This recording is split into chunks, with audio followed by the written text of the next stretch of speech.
saludándole en el amor del Señor, deseando ricas y abundantes bendiciones del cielo hacia sus vidas. Ha llegado la hora de compartir el devocional, el pancito diario de vida que tanto bien hace a nuestras almas. Hoy corresponde nuestra sección que va cada tanto un sábado, que se denomina Respondiendo por Biblia.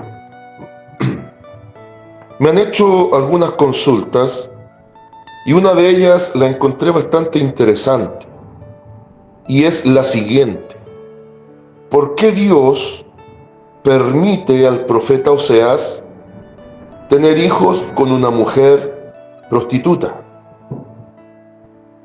Y creo que es válida la pregunta, pero al mismo tiempo interesante. ¿Por qué Dios permite al profeta Oseas casarse y tener hijos con una mujer infiel, una mujer prostituta también se le denomina? ¿Será que es una norma o algo constante que Dios pueda permitir? ¿Será una excepción a la regla? ¿O habrá algo más de fondo que el Espíritu Santo, a través de la pluma inspirada del profeta Oseas, nos quiere mostrar? Para poder responder a esta pregunta y para que, respondiendo por Biblia, nos aclare la panorámica, obviamente vamos a tener que ir a ver ciertos contextos en el libro del profeta Oseas. Vaya buscando el libro del profeta Oseas. Está dentro del grupo de los profetas menores. Tenemos los profetas mayores Isaías, Jeremías con su escrito de Lamentaciones, Ezequiel y Daniel. Y después comienzan los 12 profetas menores, que van en el siguiente orden: Oseas, Joel, Amós, Abdías, Jonás, Miqueas, Nahum, Habacuc, Sofonías, Ageo, Zacarías y Malaquías. Entonces podemos ver que el profeta Oseas está inmediatamente después del libro del profeta Daniel. Ahora, ¿qué pasa con la profecía de Oseas? Para darle un pequeño contexto histórico. El profeta Oseas más o menos es contemporáneo con el profeta Isaías. Más o menos contemporáneo con el profeta Isaías. Y fíjese cómo comienza el libro. Voy a leer libro del profeta Oseas, capítulo 1, versículos 1 al 3. Aquí vamos a tener nuestra base. Libro del profeta Oseas, capítulo 1, versículos 1 al 3. Y leo en el nombre del Señor Jesucristo la poderosa palabra de nuestro Dios, que dice de la siguiente manera: La esposa infiel de Oseas y sus hijos. Palabra de Jehová que vino a Oseas, hijo de Beri, en días de Usías, Jotam, Acaz y Ezequías, reyes de Judá, y en día de Jeroboam, hijo de Joás, rey de Israel. El principio de la palabra de Jehová por medio de Oseas. El principio de la palabra de Jehová por medio de Oseas. Dijo Jehová a Oseas: Ve, tómate una mujer fornicaria e hijos de fornicación, porque la tierra fornica apartándose de Jehová. Fue pues y tomó a Gomer, hija de Diblaim, la cual concibió y dio a luz un hijo. Amén. Bueno, en realidad el nombre sería Gomer, Oseas y Gomer. Entonces, para darle un pequeño contexto histórico a esta profecía, nos posicionamos aproximadamente a eso del siglo VIII antes del Señor Jesús, más o menos 750, 740 antes de la aparición del Divino Maestro. Y nos presenta los días de los reyes, Usías, Jotam, Acaz y Ezequías. Entonces vemos en esta profecía cómo y también obviamente aparece, estos son reyes de Judá, y aparecen también Jeroboam y Joás, reyes de Israel. Entonces vemos que la profecía en el fondo igual es para el pueblo pleno, no es solamente para una parte de la nación dividida, sino que similar al mensaje que se transmite a través de los labios de Isaías, es un mensaje temprano advirtiendo las consecuencias que traería la división nacional en dos grandes bloques o reinos. Hacia el norte, 10 grandes tribus forman lo que se conoció como Israel, y de capital administrativa y religiosa Samaria. Y por el sur, 2 tribus a 2 tribus y medias, vale decir, la tribu de Judá, la de Benjamín y la media tribu de Manasés, forman por el sur el conglomerado y reino llamado el Reino de Judá, capital política, administrativa y religiosa llamada Jerusalén. Y la idea que nos presenta la profecía de Joel, en este caso de Oseas, ¿por qué venía a mi mente la idea del profeta Joel? Por la idea del juicio, ¿bien? Pero acá la profecía de Oseas plantea también una idea de juicio, pero una idea también de restauración, que fue como la constante del mensaje de los profetas.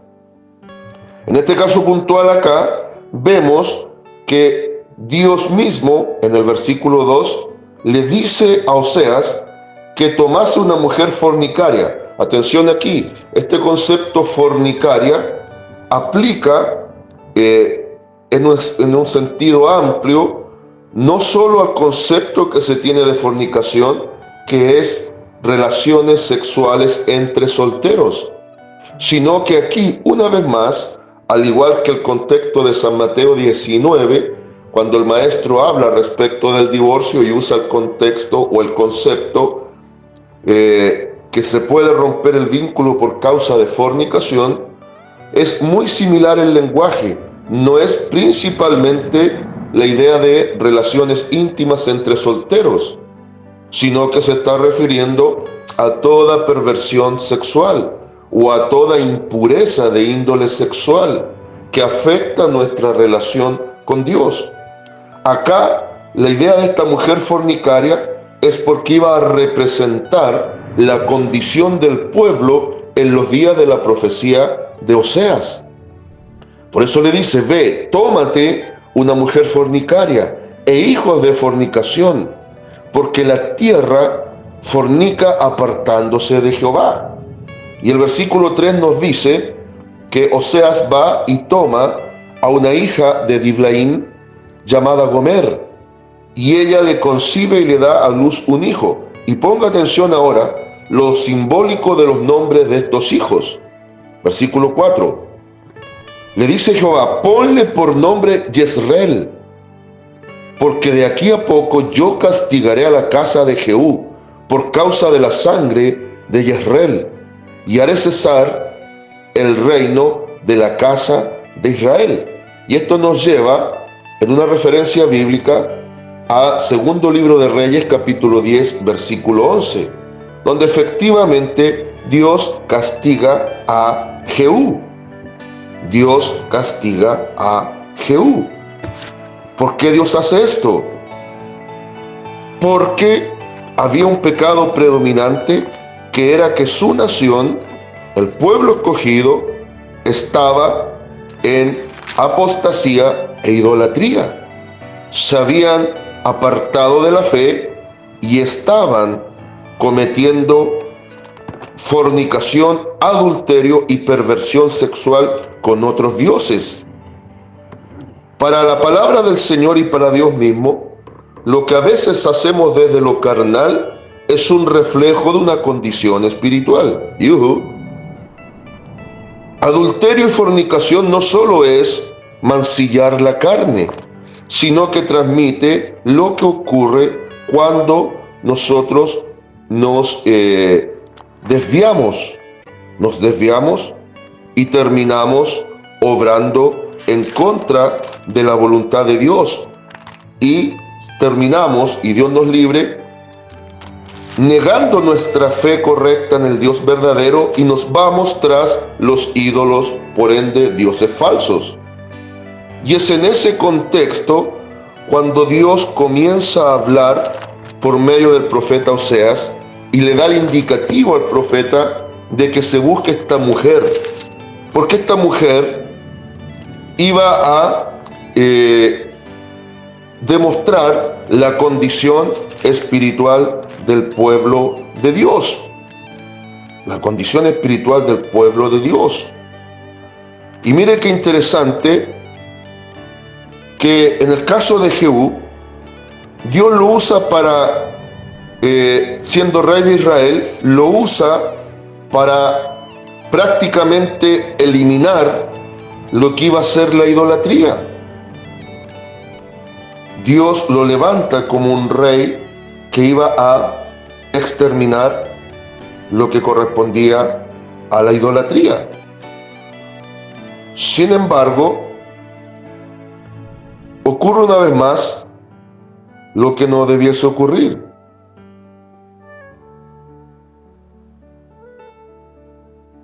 Es también sujeto a juicio de parte de Dios por haber hecho también las cosas mal.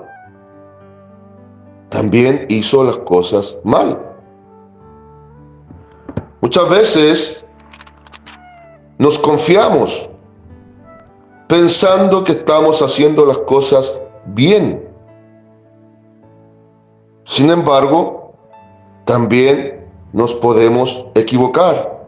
Vea lo que pasa con Jehú, porque dice que a Jehú no le quedó descendiente en el trono. Repito nuevamente lo que dice Oseas capítulo 4. Y le dijo Jehová: ponle por nombre Jezreel. Ese era el nombre simbólico de su primer hijo. Porque de aquí a poco yo castigaré a la casa de Jehú por causa de la sangre de Jezreel, y haré cesar el reino de la casa de Israel. Lo pone como ejemplo. Lo que ocurre es que en segundo libro de Reyes, capítulo 10, versículo 18 en adelante, nos muestra cómo Jehú extermina en el fondo el culto a Baal. Y la referencia bíblica del versículo 11, segundo libro de los Reyes, capítulo 10, versículo 11, dice: mató entonces Jehú a todos los que habían quedado de la casa de Acab en Jezreel, y todos sus príncipes, a todos sus familiares y sus sacerdotes, hasta que no quedó ninguno. Luego se levantó de allí para ir a Samaria, y en el camino llegó a una casa de esquileo de pastores. ¿Ya? Aparentemente las cosas anduvieron bien con este rey. Sin embargo, vea lo que dice el 10:29 del segundo libro de Reyes. Con todo eso Jehú no se apartó de los pecados de Jeroboam, hijo de Nabat, que hizo pecar a Israel, y dejó en pie los becerros de oro que estaban en Betel y en Dan. Y Jehová dijo a Jehú: por cuanto has hecho bien, ejecutando lo recto delante de mis ojos, e hiciste de la casa de Acab conforme a todo lo que estaba en mi corazón, tus hijos se sentarán sobre el trono de Israel hasta la 4ª generación. Mas Jehú no cuidó de andar en la ley de Jehová, Dios de Israel, con todo su corazón, ni se apartó de los pecados de Jeroboam, el que había hecho pecar a Israel. En aquellos días comenzó Jehová a cercenar el territorio de Israel y los derrotó a Hazael por todas las fronteras. Este era el rey sirio, desde el Jordán al nacimiento del sol. Toda la tierra de Galaad, de Gad, de Rubén y de Manasés, desde Aroer, que está junto al arroyo de Arnón, hasta Galaad y Basán. Los demás hechos de Jehú y todo lo que hizo y toda su valentía no está escrito en el libro de crónica de los reyes de Israel. Y durmió Jehú con sus padres, y los sepultaron en Samaria, y reinó en su lugar Joacás su hijo. El tiempo que reinó sobre Israel en Samaria fue 28 años. Note por favor, habían grandes promesas sobre su vida, pero igual no terminó haciendo la voluntad de Dios. Hizo en parte la voluntad de Dios, solo en parte, y perdió también grandes promesas por no haber obedecido como debía ser a la palabra de Dios. Bien, entonces cuando se le pide a Oseas poner nombre al primer hijo con esta mujer fornicaria es porque Dios estaba anticipando el juicio similar a lo que ocurrió en los días de Jehú, ese rey de Israel. Entonces, ahora viene un segundo nacimiento, versículo 6. Concibió ella otra vez, obviamente Gomer concibió otra vez y dio a luz una hija. Y le dijo Dios, ponle por nombre Lo-Ruhama, porque no me compadeceré más de la casa de Israel, sino que los quitaré del todo. Mas de la casa de Judá tendré misericordia, y los salvaré por Jehová su Dios, y no los salvaré con arco, ni con espada, ni con batalla, ni con caballos, ni jinetes.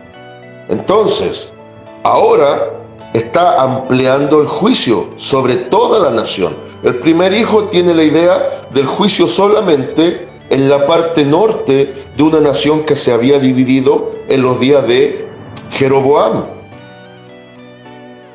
En los días de Jeroboam. Hasta Salomón la cosa anduvo bien. Saúl, David y Salomón, reino unificado, más o menos 120 años de paz, 40 años de gobierno cada uno, más o menos.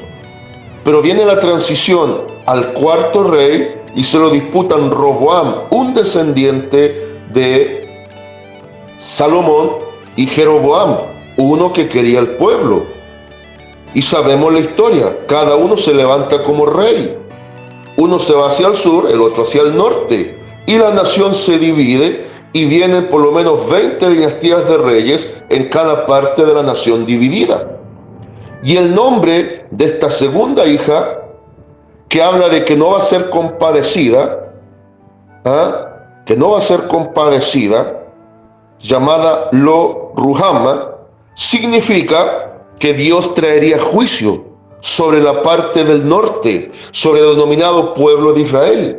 El tema es que la historia respalda los hechos bíblicos de la profecía, pues en el año 722 a.C., Dios permite a la nación asiria, un pueblo terrible, cuya capital Nínive se caracterizaba por ser personas crueles, sobre todo en tiempo de conquista.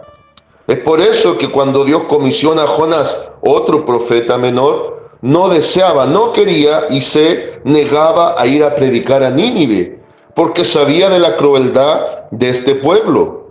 Este fue el pueblo usado por Dios para traer juicio y castigo sobre la sección del norte de la nación que se había dividido. Y dice que solo de Judá, de la parte del reino del sur, Dios se compadecería. ¿Por qué? Porque había una promesa sobre David, que no faltaría rey en su trono hasta el gran rey. Es decir, de la línea de David, que pertenecía a la cuarta tribu de Judá, a través de esa línea de reyes y de tribu, vendría el Señor Jesucristo. Entonces, si usted observa, el primer hijo acusa un juicio sobre el reino de Israel. La segunda hija anuncia un juicio, pero al mismo tiempo una palabra de esperanza sobre la nación, pero una esperanza sobre una parte de esa nación, el reino de Judá. Y ponga atención ahora, versículo 8. Después de haber destetado a Lo-Ruhama, concibió y dio a luz un hijo, vale decir, un tercer hijo ahora, varón obviamente, y dijo Dios, ponle por nombre Lo-Ammi, porque vosotros no sois mi pueblo, ni yo seré vuestro Dios. Y esto significa, no pueblo mío, Lo-Ammi. Con todo será el número de los hijos de Israel como la arena del mar, que no se puede medir ni contar. Y en el lugar en donde les fue dicho, vosotros no sois pueblo mío, les será dicho, sois hijos del Dios viviente. Y se congregarán los hijos de Judá y de Israel, y nombrarán un solo jefe y subirán de la tierra, porque el día de Jezreel será grande. El día del juicio será terrible. Aquí ya la profecía incluso va al tiempo del fin. Pero en los días del profeta, estos tres hijos nacidos de esta mujer también hablan del programa de Dios, de juicio, de castigo y de restauración sobre su nación que se había dividido. Y fíjese que hay un versículo que es clave para entender la temática del libro. Es una constante apostasía del pueblo, es una constante negación de la fe, es un constante adulterio espiritual de una nación que estuvo llamada a marcar la diferencia. El versículo clave es el 2.14, mientras lo busca. 2.14. En ese constante ir y venir, Dios amonestando al pueblo a través del profeta, Dios demostrándoles su amor a través de la relación que Él permite entre un santo profeta y una mujer adúltera. Después el capítulo 3 habla nuevamente de esta relación con esta mujer adúltera que también deja al profeta y por muchos días va y fornica con sus amantes, adultera con extranjeros. Y hay una controversia entre Dios y su pueblo, que Él no quería castigarlos, pero el pueblo lo obligaba a que Él los castigara. Y entre más amor Dios demostraba al pueblo, como el amor de Oseas sobre Gomer, finalmente el pueblo, al igual que esta mujer, se prostituía, se desenfrenaba en sus lascivias carnales y al mismo tiempo iba en contra de la voluntad de su Dios. Y cada vez que quería demostrar arrepentimiento, solamente era un arrepentimiento de labios, pero no de corazón. Sin embargo, Dios tenía un programa, y es por eso también la razón del juicio, porque en el 2.14 dice: pero he aquí que yo la atraeré y la llevaré al desierto y hablaré a su corazón. Hay traducciones que tienen un lenguaje diferente y nos dicen, ¿y por qué el lenguaje diferente? Porque están también muy apegados a los lenguajes originales. Y nos dice que Dios llevaría al desierto a su mujer, a su esposa, a su propio pueblo, para que allí nuevamente se enamore de él. Claro, en Reina Valera 1960 dice: pero aquí yo la atraeré y la llevaré al desierto y hablaré a su corazón. Hablar a su corazón es provocar un enamoramiento nuevo. ¿Cuál es la idea del desierto? Es la idea del juicio. Israel, el sector del norte, fue arrasado y fue llevado esclavo a Asiria. Pero en el remanente que volvería para la restauración y asegurar el trono del Mesías por la línea de David a partir de la cuarta tribu de Judá, vemos cómo Dios va a permitir, según la profecía de Jeremías en el capítulo 25, solo 70 años de aflicción, y la figura del desierto pasa a ser la distante tierra de Babilonia. Y vemos cómo ahí la profecía se cumple, porque el remanente que vuelve después de 70 años de exilio, vuelve deseoso de restablecer su relación con Dios, en donde Dios va a permitir, a través de los edictos reales del rey Darío, del rey Ciro y del rey Artajerjes, todos reyes persas que dominaron después el imperio babilónico, va a permitir un tiempo de reconstrucción de la caída tierra, de las caídas tierras de Judá, de aquella linda capital Jerusalén. Va a permitir la reconstrucción de la ciudad, de los muros y del levantamiento del segundo templo. Y a través de Nehemías, de Esdras, de hombres de renombre, Dios instaura de una manera muy particular lo que se conoce como el judaísmo, la religión monoteísta por excelencia, raíz para el surgimiento en su momento del cristianismo. Entonces, vamos resumiendo algunos puntos principales y una conclusión general. A la pregunta si es correcto, si es lícito, si es una constante o fue un caso aislado del por qué Dios permite a Oseas, profeta de Dios, tener esta vida de relación con una mujer de dudosa, pésima y mala reputación llamada Gomer, ¿por qué lo permite? es porque Dios estaba demostrando cuál era su relación hacia su pueblo. Aunque el pueblo era tan infiel y tan corrompido como esta mujer, Dios se iba a compadecer igual, aunque no iba a quedar exento del juicio o del castigo. A través de los nombres de estos 3 hijos, 2 varones y una dama, a través de estos nombres, Dios también les estaba mostrando de una manera muy particular su programa profético sobre su pueblo rebelde. Y obviamente no es algo común. Esta es una excepción a la regla. Nadie puede decir, bueno, yo me caso con quien quiero. Como algunos también piensan, soy cristiano, soy cristiana, me voy a casar con una persona del mundo, porque tengo un antecedente de lo que ocurrió con el profeta Oseas. No nos olvidemos que también Dios por medio del apóstol Pablo nos dice y nos enseña que debemos tener cuidado de unirnos a yugo desigual. Este era un tremendo yugo desigual en la vida del profeta, pero detrás de esto había un mensaje claro que Dios quería transmitir a su pueblo. Conclusión general. La pregunta ya ha sido respondida, pero a modo de conclusión, debemos considerar que en aquel tiempo Dios tenía que dramatizar lo que iba a hacer y lo hacía muchas veces a través de la vida de los profetas. Pero como fue en el tiempo de Oseas, también parte de la iglesia se ha ido desviando.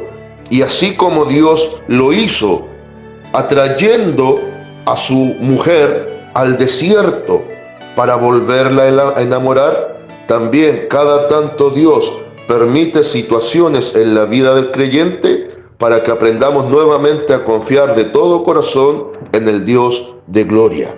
Saludos de paz, amor y bendición desde Longavia a cada uno de ustedes.